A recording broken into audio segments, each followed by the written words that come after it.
이게 28mm 정도 되더라고요. 28mm. 그런데 글이 369로 되게 나가죠. 그래서 9mm 관통 구멍을 여기에 뚫어두려고 합니다. 그래서 3927 전체 두께는 28mm인데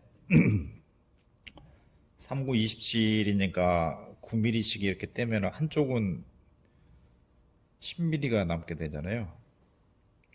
이 전체 폭이 28mm니까 그런 경우에는 0.5mm씩 여기를 떼려고 하면 상당히 힘듭니다.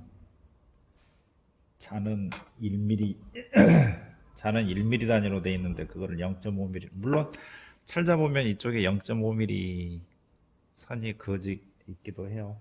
근데 0.5mm 단위로 뭐 계산하려면은 복잡하니까 그냥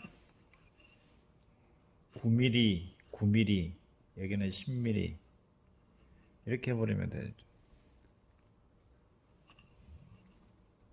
9mm, 9mm, 10mm 이렇게요. 그러면 이제 편합니다. 그래서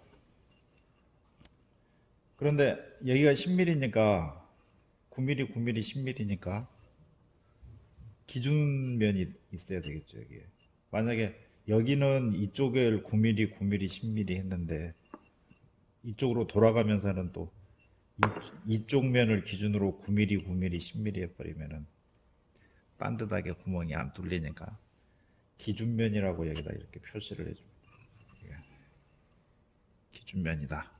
이 면이 기준면이다 이거예요. 그런 다음에 자를 가지고 9mm, 9mm, 10mm를 해줄 거니까 그 9mm, 9mm 여기 9mm, 9mm 쪽에 칼로 찍어줘요. 이렇게 자를 대고 찍으면은 찍어도 됩니다. 자를 대고 찍어도 되는데 제 경우에는 객각기 게이지가 있어서 이걸 가지고 찍으면 더 편합니다.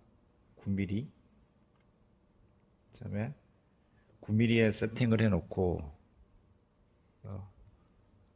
보이나요? 9mm에 세팅을 해놓고 이렇게 대고서 9mm 위치에 점을 하나 찍고 그 다음에 또 9mm를 더 가니까 18mm가 되겠죠. 18mm 위치에 해놓고서 18mm 이렇게요. 물론 이 객각기 게이지가 여러 개 있으면 이렇게 그 무게 대신에 이걸로 구워도 되겠죠. 이 칼선을. 근데 이게 상당히 비싸거든요. 그래서 이제 이런 양날 그무게를 이용을 하는데 저는 개인적으로 이 그무게를 이렇게 된 거를 더 선호를 해요. 이게 이렇게 칼날이 이렇게 나와 있는데 이거는 탄면의 양날 그무게고 이거는 어디더라? 뭐 있어요. 나름 메이드 인 자펜입니다. 근데 저는 이 탄면 그무게보다는 이거를 더 좋아합니다. 왜냐? 일반적으로 사용할 때는 이게 참 편해요. 왜냐니까 딱 찍었을 때 그 날이 보이거든요. 이 찍는 날이 위치가. 그러니까는 편한데 그리고 두 개의 날의 위치가 같이 있어요. 같이 있어가지고 이렇게 그 같은 위치에 있으니까 같이 이렇게 두 개의 선을 같이 그을 수가 있는데 이 금붕의 경우에는 이렇게 폭을 벌려놓으면은 두 개의 칼날 위치가 달라버리잖아요. 그러니까 그 차이가 생긴다는 겁니다. 그래서 불편해요. 그 다음에 날도 안 보입니다. 이 위치가. 날이 어디에 있는지. 이 나무판이 가려버려요. 그런 단점이 있는데도 왜 저는 이걸 선호하냐 하면은 날을 빼가지고 이 날을 빼가지고 연말을 해줄 수가 있고, 그 다음에 날 높이를 내가 조정을 해줄 수가 있어요. 꽝꽝꽝 치면 날이 더 빠져나오고, 반대로 벤치 같은 걸로 잡아 당기면 날이 들어가고 그렇게 되거든요. 연마도 쉽고 날을 빼서 연마를 하니까. 그런데 그 다음에 얘는 가운데 철판이 있습니다. 철판이. 그래서 이 날을 움직였을 때 두 개 중에 한 개의 칼을 움직였을 때 다른 칼에 간섭이 별로 없어요. 예를 들어 미세하게 조정하기 위해서 이 녀석을 망치로 콩콩콩 친다 했을 때 가운데 철판이 있으니까, 철판 보이시죠? 이 철판이 있으니까 이 녀석한테는 영향을 안 미치거든요. 그런데 이 녀석은 두 개가 철판이 붙어 있어요.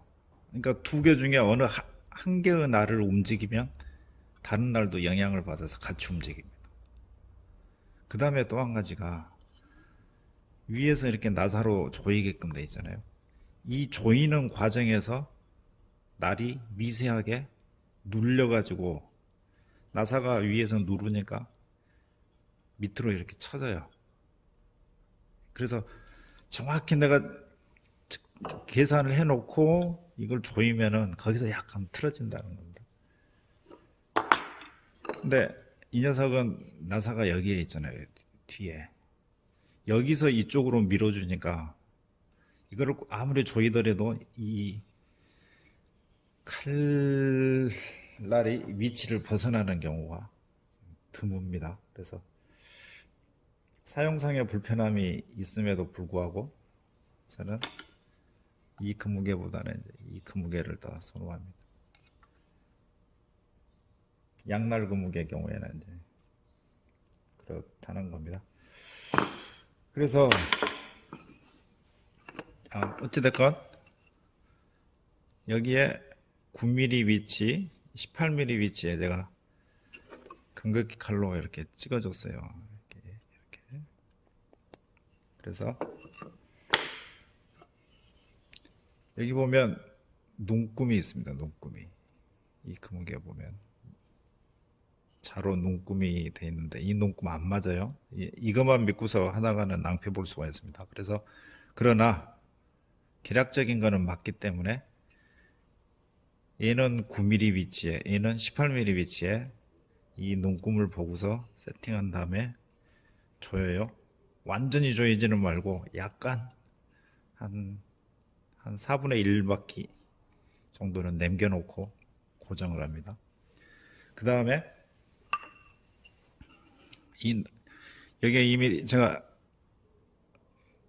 금극기 칼로 위치를 표시해놨잖아요. 9mm 위치하고 18mm 위치하고. 그래서 9mm를 가지고서 꼭 찍어봅니다. 이렇게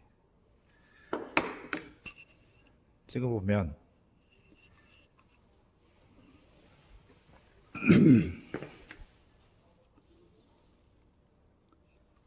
초점을 잡아라. 자, 이게 처음에 금극기 칼로 찍은 거고 방금 금무게가 찍은 거예요. 두 개가 딱 맞잖아요. 다행히. 그러면은 9mm는 세팅이 끝난 겁니다. 그런 다음에 이게 9mm 위치였고 이게 18mm잖아요. 그 다음에는 18mm를 찍어봅니다. 아까 18mm도 칼선을 그어놨으니까 꾹 눌러요. 18mm를. 그러면 보이네요.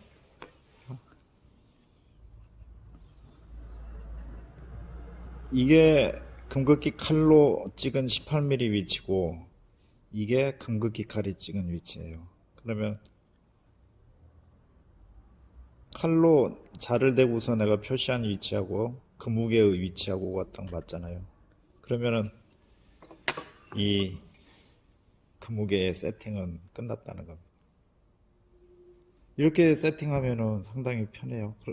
그런데 만약에 미세하게 이 차이가 있다. 그러면 어떡하냐? 아까 제가 이 나사를 완벽히 조이지 말라고 그랬잖아요.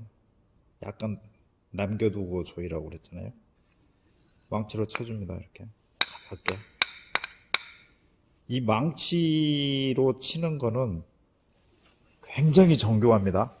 망치로 치니까 안 정교할 것 같은데 대펜날을 한번 들어보자는 거죠. 대펜날 그 높이 맞추는 거 굉장히 미세하잖아요. 높이가 0.1mm가 아니라 0.01mm, 0.001, 0.001mm까지도 조정을 하는 사람들이 있습니다. 망치로. 그 정도로 이 망치는 굉장히 정교해요. 이 때리는 힘에 의해서. 그래서 여기를 치거나 여기를 쳐가지고 그 위치를 맞춘 다음에 만약에 틀어졌다 그러면 다시 한번 찍어가지고 계속 아까 금극기 칼로 찍어놨으니까 그걸로 위치를 잡고서 최종적으로 이거를 꽉 조여주면은 금극기 칼의 세팅이 끝난다. 그런 이야기입니다. 그렇게 하고서 이제 금을 긋는데 말씀드렸다시피 이 녀석은 좀 불편해요. 두 개의 칼날의 위치가 다르니까. 그러니까 하나씩 그어야 돼요. 첫 번째 날 이렇게 긋고 그 다음에 두 번째 날.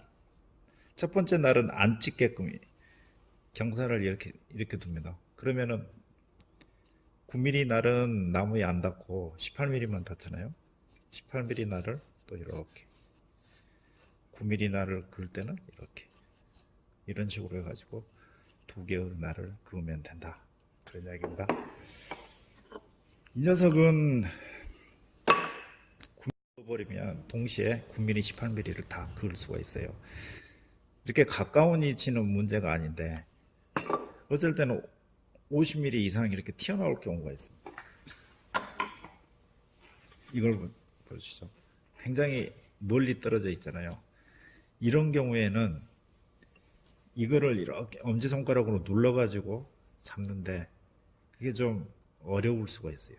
날 두 개가 동시에 가니까 저항도 많이 걸리고.